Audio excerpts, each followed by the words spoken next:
Hello members, abantu mwese mudukurikirana umunsi ku wundi hano kuri MJ Line, mbanje kubasuhuza mbibutsa gukanda subscribe kugira ngo utuntu tw'ubwenge twose njye nubahereza.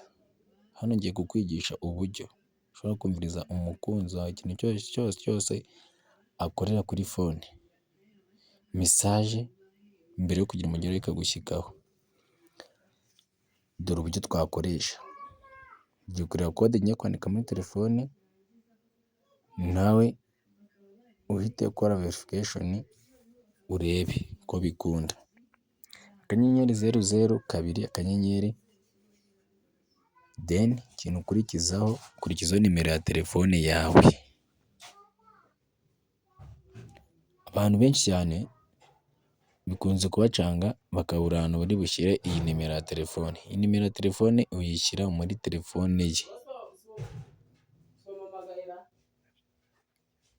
wamara kuyishyira muri nimero ya telefone ye,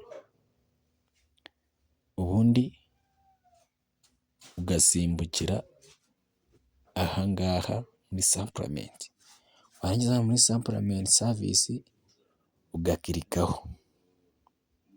Urabona ko hano nta connection mfite biri loading, bivuze ngo mfiteho megabit byihuta. Izo tuzanira call forwarding, show your call ID, wewe wemeza hariya muri call forwarding, then bikaba birarangiye. Washaka kubikuramo noneho ya code urayandika akanyenyeri 002 urwego, warangiza ukemeza.